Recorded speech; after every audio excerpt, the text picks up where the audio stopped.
वसुदेवसुतं देवं कंसचाणूरमर्दनं देवकी परमानन्दं कृष्णं वन्दे जगद्गुरुं कृष्णं वन्दे जगद्गुरुं हरि शरणं हरि शरणं हरि शरणं हरि शरणं हरि शरणं हरि शरणं हरि शरणं हरि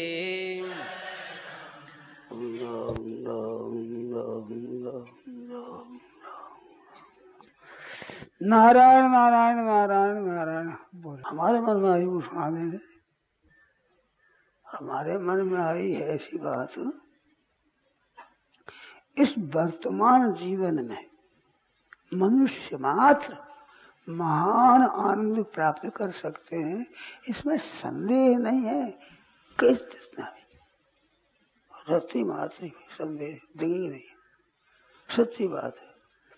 ऐसी ऐसी बातें मेरे को संतों से शास्त्रों से मिली है। इस जीवन में महान आनंद प्राप्त कर सकता है। पुण्यात्मा हो, पापात्मा हो, विद्वान हो, पढ़ा लिखा हो, बिल्कुल अपढ़ हो, बुद्धिमान हो, चाहे बुद्धि कम हो। अब एक बात बताएं आपको, इस जीवन में महान सुखी हो सकता है मनुष्य मात्र। भाई हो, बहन हो, ब्राह्मण, क्षत्रिय, वैश्य, शूद्र, सनातनी हो, बौद्ध हो, चाहे मुसलमान हो, अंग्रेज हो, कोई क्यों हो, महान आनंदित हो सकता है। इसमें संदेह की बात नहीं। ऐसी बातें मेरे को संतों से शास्त्रों से मिली है, हमारे घर की नहीं है। उन बातों में एक बात आज विशेषता से कहता हूँ, ये जो हम सुखी दुखी होते हैं ना, ये गलती है हमारी। उसमें गलती क्या है, तो लक्ष्मण जी ने अध्यात्म रामायण में निषाद राजगुरु से कहा है, सुखस्य दुखस्य न कोपि दाता परो ददातीति कुबुद्धिरेषा अहं करोमीति वृथाभिमानः स्वकर्म सुदग्धतो ही लोक।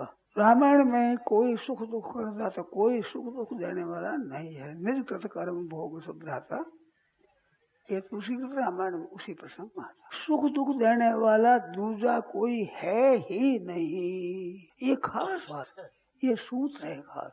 और दुख दूसरा देता है, ये कुबुद्धि है, कुत्सित बुद्धि है, खोटी बुद्धि है। इसका त्याग कर देना चाहिए कि दूसरा कोई दुख दे सकता ही नहीं। महान दयालु, सर्व समर्थ और सर्वज्ञ परमात्मा के रहते हुए कोई किसी को दुख दे दे, संभव नहीं है। परम दयालु, सर्व समर्थ और सर्वज्ञ परमात्मा के जीते जीते कोई किसी को दुख दे दे, हो नहीं सकता। इस वास्ते दुख देने वाला दूसरा कोई है ही नहीं। ऐसे सुख के लिए अहंकारों में वृथाभिमान, मैं कर लेता हूँ, ये अभिमान वृथा है। कोई सुख ही नहीं कर सकता, कोई दुख दे नहीं सकता और अपने सुख कर ले, ये हाथ की बात नहीं है। स्वकर्म सूत्रग्रहता, पहले किए हुए कर्मों से ये अपना जीवन ग्रसित है, गूंथा हुआ है। वो जैसे जैसे कर्म किए हैं वैसी परिस्थिति आवेगी। तस् विपाको जात्यायुर्भोग, योग सूत्र में आया है, जन्म आयु और भोग ये अपने किए हुए कर्म का फल है। तस् विपाक का फल बताया, जन्म होना और आयु प्राप्त करना और सुख दुख का आना, ये कर्म का फल है। ये पातंजलि योग दर्शन में आया है। अब जो सुख दुख होता है, इसमें एक मर्म की बात मेरे को मिली है, मेरे को वो बहुत अच्छी लगी। वो ये है कि परिस्थिति है, वो तो भोग बताया ना, जन्म होना, उम्र होना और भोग होना। तो भोग ना सुख दुख अन्यतर साक्षात्कार होगा, सुख दुख का साक्षात ज्ञान होना, इसका नाम है भोग है। अब इसमें दुख आने पर जो दुखी होना और सुखदायी परिस्थिति में सुखी होना क्या है? ये केवल मूर्खता है, केवल मूर्खता और कोई कारण। और मूर्खता मिटाई जा सकती है जैसे वर्णों के ज्ञान से, अक्षरों के ज्ञान से वर्ण अज्ञान, अक्षर अज्ञान मिटाया जा सकता है, ऐसे ये मूर्खता बिल्कुल मिटाई जा सकती है। ये मूर्खता सुख दुख होते हैं। सुखी दुखी होना ये कर्म का फल नहीं है। तो फिर कर्म का फल क्या है? कर्म का फल है परिस्थिति। कर्म किए जाते हैं, वो कर्म परिस्थिति रूप से हमारे सामने आ गए। सुखदायी परिस्थिति, दुखदायी परिस्थिति, वो परिस्थिति आना है, वो कर्मों का फल। कर्मों का विधान भगवान के द्वारा किया हुआ है। तो इसका फल ऐसा होगा, इसका फल ऐसा होगा भगवान के द्वारा। और भगवान किसी को दुख दे, ये बात असंभव है।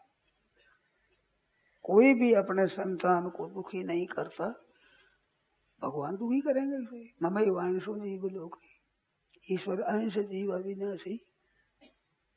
तो भगवान का विधान मंगलमय होता है, सबके मंगलमय। दुखदायी परिस्थिति भी मंगलमय, सुखदायी परिस्थिति भी मंगलमय है।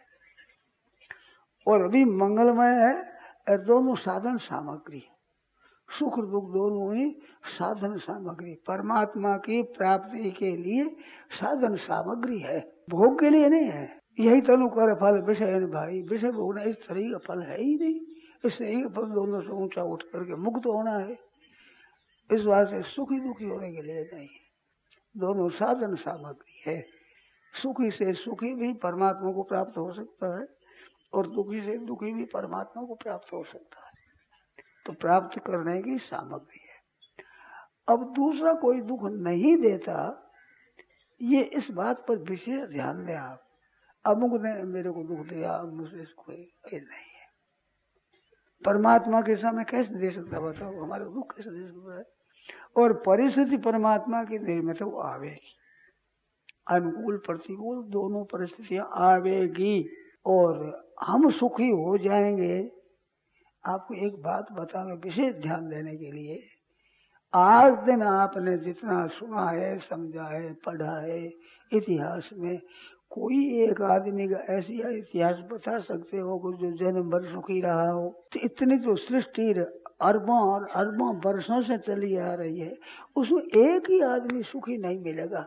मिले तो आप आज बता दो, फिर खोज कर बता दो, इतिहास देख कर बता दो कि भाई इस दिन में, इस जीवन में कभी दुख नहीं हुआ। अगर अपने करने से सुख हो जाता तो दुख कोई क्यों रहने देता? दुख क्यों रहता? सुखी हो जाता। तो आज दिन तक एक भी अपने उद्योग से सुखी नहीं हुआ, मानो सुखदायी परिस्थिति उसकी नहीं रही। सुखी दुखी होने तो मूर्खता फल है। तो सुखी हरदम रह सकता, मस्त रह सकता, आनंदित रह सकता है, परंतु कोई भी दुखी नहीं हुआ ऐसा कोई नहीं। परिस्थिति दुखदायी न आई हो ऐसा कोई भी प्राणी मिल ही नहीं सकता, क्योंकि कर्म निर्मित है। कर्म में सुख दुख जात्यायुर्भोग आएगा। परंतु दुखी होना सुखी होना ये केवल सिर्फ मूर्खता के और कोई कारण नहीं। वो मूर्खता सर्वथा मिटाई जा सकती है। आप हम कोई भी, मैं मिटा लूं, आप मिटा लो, कोई मिटा लो, वो मूर्खता बिल्कुल मिटाई जा सकती है। हरदम मस्त रहेगा, सुख दुख दोनों से ऊंचा उठने के लिए मानव शरीर है, सुखदायित्व से आ जाए।